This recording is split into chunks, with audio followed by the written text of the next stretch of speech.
Hello guys, a very good morning to all of you. स्वागत है आप सभी का ऑनलाइन स्टडी एकेडमी में। आज डेट है 7 अप्रैल 2021 और आज के इस वीडियो में हम 7 अप्रैल के इंपॉर्टेंट करंट अफेयर्स डिस्कस करने वाले हैं। तो आइए शुरू करते हैं।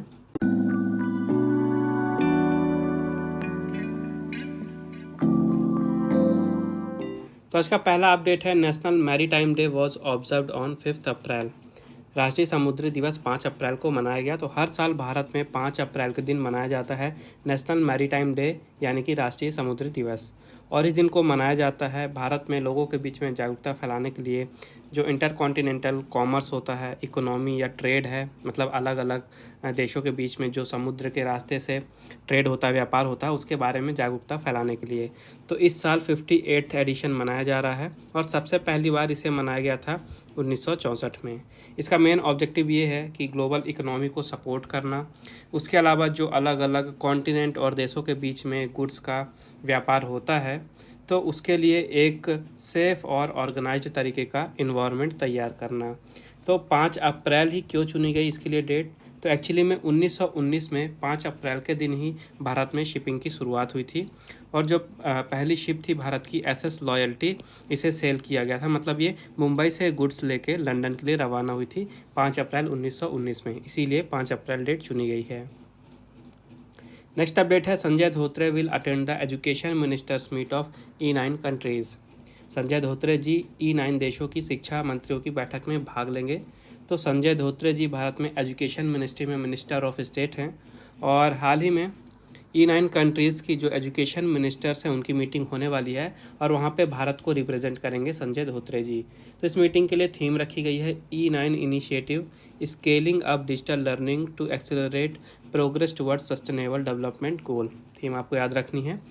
और इस मीटिंग के दौरान जो भी E9 कंट्रीज़ के लीडर्स हैं वो एक इनिशिएटिव को क्रिएट करेंगे जिसके द्वारा डिजिटल लर्निंग और स्किल को बढ़ावा दिया जाएगा।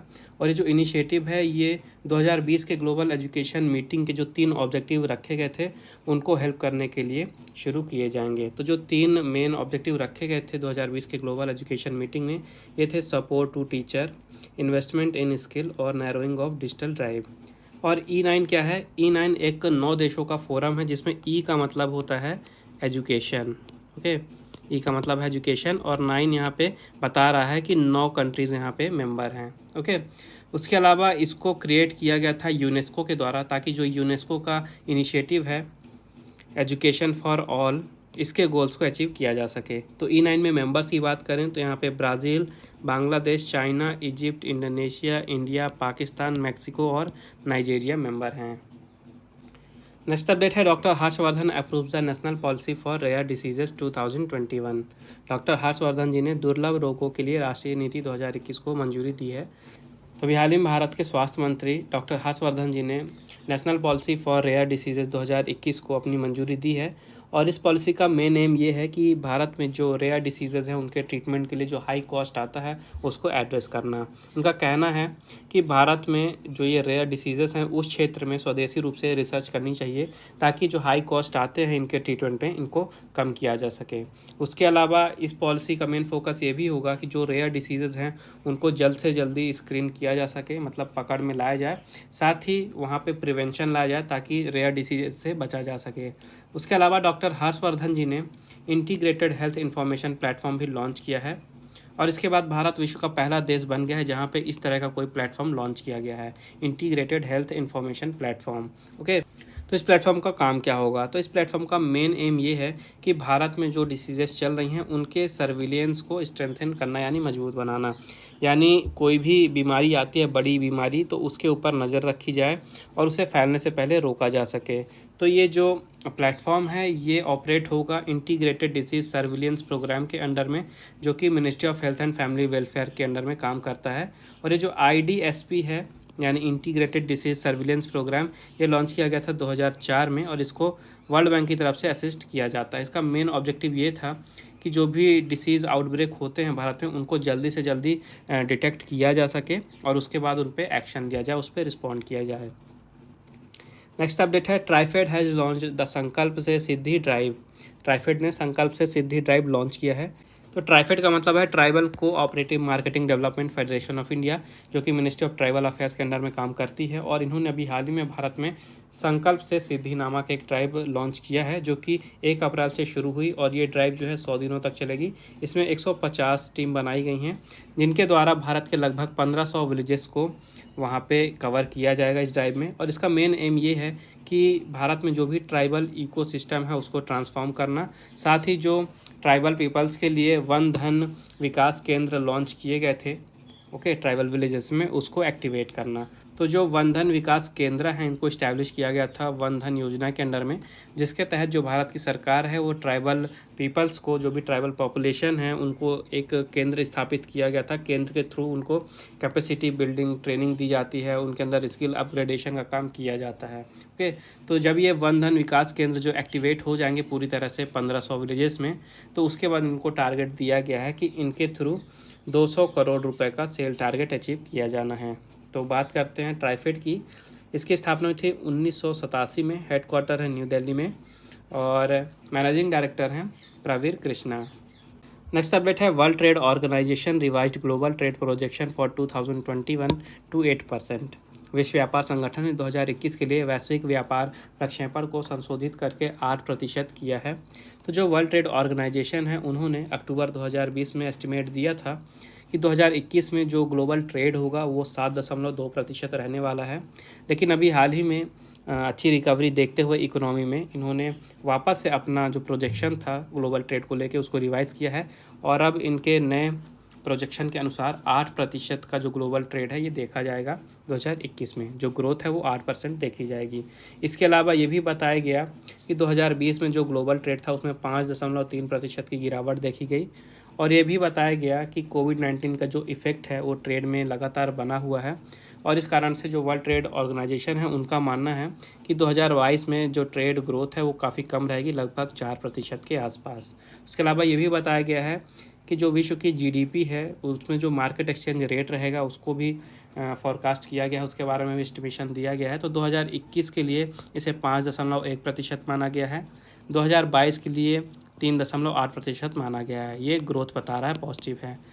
यहीं 2020 के लिए बताया गया कि इसमें 3.8% की कॉन्ट्रैक्शन यानी कि गिरावट देखी गई है। और वर्ल्ड ट्रेड ऑर्गेनाइजेशन क्या है? ये एक ऐसी संस्था है जो पूरे विश्व भर में देशों के बीच में व्यापार होता है, ट्रेड होता है, उसके लिए रूल्स बनाती है। इसका हेडक्वार्टर है जिनीवा, स्विट्ज़रलैंड में। इस्टेब्लिशमेंट हुआ था इसका 1995 में। डायरेक्टर जनरल हैं एनगोजी ओकोंजो इवेला और इसके मेंबर्स की बात करें तो 164 मेंबर्स हैं। नेक्स्ट अपडेट है Dilip Walse Patil has been named as new home minister of Maharashtra. Dilip Walse Patil ji को महाराष्ट्र के नए गृह मंत्री के रूप में नामित किया गया है। तो ये है दिलीप वालसे पाटिल। और अभी हाल ही में आप सभी ने न्यूज़ में सुना होगा कि जो महाराष्ट्र के प्रेजेंट में होम मिनिस्टर हैं अनिल देशमुख जी, उनके ऊपर बॉम्बे हाई कोर्ट ने आदेश दिया है सीबीआई जांच का, उनके ऊपर करप्शन के चार्जेस लगे थे। तो इसी कारण से उन्होंने अपना रेजिग्नेशन दिया है, उन्होंने अपना पद छोड़ दिया है और उनकी जगह अब महाराष्ट्र के नए होम मिनिस्टर यानी गृह मंत्री बनेंगे दिलीप वालसे पाटिल। नाम याद रखिएगा। महाराष्ट्र की बात करें तो यहाँ के चीफ मिनिस्टर हैं उद्धव ठाकरे। कैपिटल है मुंबई और गवर्नर हैं भगत सिंह कोश्यारी।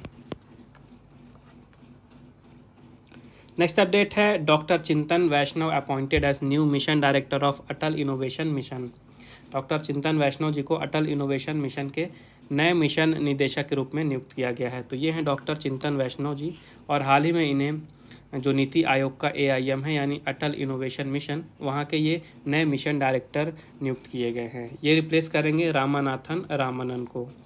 तो जो रामानाथन रामानन थे ये अटल इनोवेशन मिशन के पहले मिशन डायरेक्टर थे जो कि 2017 में चुने गए थे। अब इनकी जगह आ गए हैं डॉक्टर चिंतन वैष्णव। और जो अटल इनोवेशन मिशन है इसकी स्थापना की गई थी नीति आयोग के द्वारा 2016 में। इसका मेन एम ये था कि भारत में जो भी रिसर्च इंस्टीट्यूशन हैं और यूनिवर्सिटीज़ हैं वहाँ पे स्टूडेंट्स के लिए एक अच्छा इकोसिस्टम बनाया जाए जो कि एंटरप्रेन्योरशिप से रिलेटेड हो और ताकि जो भी वहाँ के स्टूडेंट हैं उनके अंदर नए नए तरह के इनोवेटिव आइडिया आ सके, उनके अंदर इनोवेटिव माइंडसेट वहाँ पे सेट किया जाए उनके माइंड के लिए। उसके अलावा जो नीति आयोग है उसकी बात कर लेते हैं। नीति का फुल फॉर्म होता है national institution for transforming India. इसकी स्थापना हुई थी 2015 में। हेडक्वार्टर है न्यू दिल्ली में। यहाँ के चेयरपर्सन होते हैं जो प्राइम मिनिस्टर होते हैं भारत के, वो जो कि प्रेजेंट में नरेंद्र मोदी जी हैं, और CEO हैं अमिताभ कांत। नेक्स्ट अपडेट है Alfred Aho and Jeffrey David Ullman won the 2020 ACM AM Turing award. Alfred Aho और जेफरी डेविड उल्मैन ने 2020 के ACM AM ट्यूरिंग पुरस्कार जीता है। तो ये हैं अल्फ्रेड आहो और ये हैं जेफरी उल्मान, और हाल ही में दोनों ने संयुक्त रूप से 2020 का ACM AM ट्यूरिंग अवार्ड जीता है। ACM AM ट्यूरिंग अवार्ड को ही association for computing machinery AM Turing award से नाम से जाना जाता है, जो कि कंप्यूटर के क्षेत्र में नोबेल प्राइज़ के बराबर का प्राइज़ माना जाता है। ओके, इसलिए ये इम्पोर्टेंट है। किसने जीता है? अल्फ्रेड आहो और जेफरी उल्मान, दोनों ने संयुक्त रूप से जीता है। दोनों एक साथ मिलकर बेल लैब्स में 1967 से ही काम कर रहे हैं प्रोग्रामिंग लैंग्वेजेस के ऊपर, और उसके लिए उन्होंने एक एफिशिएंट एल्गोरिदम जो है तो डेवलप किया है, जिसके कारण इन्हें ये प्राइज़ दिया गया है। तो ये जो अवार्ड है इसमें $1 मिलियन दिया जाता है। साथ ही गूगल की तरफ से इसमें फाइनेंशियली सपोर्ट भी प्रदान किया जाता है। नेक्स्ट अपडेट है Hubert Hurkacz and Ashleigh Barty won the Miami Open 2021 singles titles. Hubert Hurkacz और एस्ले बार्टी ने मियामी ओपन 2021 एकल खिताब जीता। तो अभी हाल ही में मियामी ओपन, जो कि एक टेनिस टूर्नामेंट है, ये समाप्त हुआ। और यहाँ पे सिंगल्स कैटेगरी में बात करें तो सिंगल्स में पोलैंड के हुबर्ट हुरकैज जीते हैं। वहीं विमेन सिंगल कैटेगरी में बात करें तो विमेन सिंगल कैटेगरी में ऑस्ट्रेलिया की एशले बार्टी जीती हैं, और ये मेंस सिंगल कैटेगरी में जीते ह्यूबर्ट हुरकाज। उसके अलावा मेंस डबल्स में बात करें तो क्रोएशिया का पेयर है निकोला मेक्टिक और मेट पैविक का, इन्होंने जीता। और वुमेंस डबल्स में बात करें तो जापान का पेयर है शुको अयामा और उनके साथ ही एना सिबहारा, इन्होंने जीता है वुमेंस डबल्स का खिताब। तो ये नाम आपको याद रखने हैं। नेक्स्ट अपडेट है India has top the medal tally with 21 medals at Dubai para badminton tournament 2021। Bharat ने दुबई पैरा बैडमिंटन टूर्नामेंट 2021 में 21 पदक के साथ पदक तालिका में शीर्ष स्थान हासिल किया है। तो अभी हाल ही में दुबई के शाबाब अल अहली क्लब में टूर्नामेंट हो रहा था बैडमिंटन का, जिसका नाम था Sheikh Hamdan bin Rashid Al Maktoum Dubai para badminton international 2021 championship, और इस साल ये इसका तीसरा संस्करण था, थर्ड एडिशन था। तो यहाँ पे भारत ने टोटल 21 मेडल जीते हैं और भारत ने मेडल टैली में टॉप किया है। भारत के 21 मेडल में से 5 गोल्ड मेडल थे, 6 सिल्वर और 10 ब्रॉन्ज मेडल थे। नेक्स्ट अपडेट है DRDO developed advance chaff technology to safeguard naval ships from missile attack. DRDO ने नौसेना के जहाज़ों को मिसाइल हमले से बचाने के लिए उन्नत चैफ प्रौद्योगिकी विकसित की है। तो अभी हाल ही में DRDO की जो जोधपुर में लेबोरेटरी है, उन्होंने एक स्वदेशी रूप से डेवलप एक चैफ टेक्नोलॉजी या कहें एडवांस चैफ टेक्नोलॉजी को विकसित किया है, जिससे जो भारत के नेवल शिप्स हैं, नौसेना के जहाज़ हैं, उनको मिसाइल अटैक से बचाया जा सकता है। तो इनके 3 वेरिएंट डेवलप किए गए हैं, short range chaff rocket, medium range chaff rocket और लॉन्ग रेंज चैफ रॉकेट। तो ये जो तीनों वेरिएंट हैं, इनको अरेबियन सी में टेस्ट किया गया है, और ये जो टेक्नोलॉजी है इसका यूज़ करके भारत के जो नौसेना जहाज़ हैं उनको बचाया जा सकता है। एक्चुअली में ये जो चैफ टेक्नोलॉजी है, ओके, इसका जब यूज़ किया जाता है तो जो एनिमी है उनके रडार में ये कन्फ्यूज़न पैदा करते हैं। तो जो रडार होता है वो शिप को डिटेक्ट करने में फेल हो जाता है, और इस कारण से जो नेवल शिप है उनको मिसाइल अटैक से बचाया जा सकता है। ओके, तो काफ़ी ज़्यादा यूज़फुल होने वाला है ये इंडियन नेवी में। तो बात करते हैं DRDO की। तो यहाँ के चेयरमैन हैं doctor G Satish Reddy. Headquarter है न्यू दिल्ली में, और इसकी स्थापना हुई थी 1958 में। नेक्स्ट अपडेट है RBI डिप्टी गवर्नर BP कानूनगो रिटायर्स। भारतीय रिजर्व बैंक के डिप्टी गवर्नर BP कानूनगो अपने पद से रिटायर हुए। तो ये हैं BP कानूनगो जी, और ये RBI के 4 डिप्टी गवर्नर में से एक थे, और हाल ही में ये अपने पद से रिटायर हो गए हैं। ओके, तो 2017 में इन्हें 3 सालों के लिए डिप्टी गवर्नर के रूप में चुना गया था। इसके बाद 2020 में इनका जो कार्यकाल था वो 1 साल के लिए एक्सटेंड कर दिया गया था, और उसके बाद ये इस साल 2 अप्रैल को रिटायर होने वाले थे। इस कारण से इन्होंने अपने पद से स्टेप डाउन कर दिया है। ओके, तो RBI में एक गवर्नर होते हैं, आपको पता है, जो कि हैं शक्तिकांत दास जी।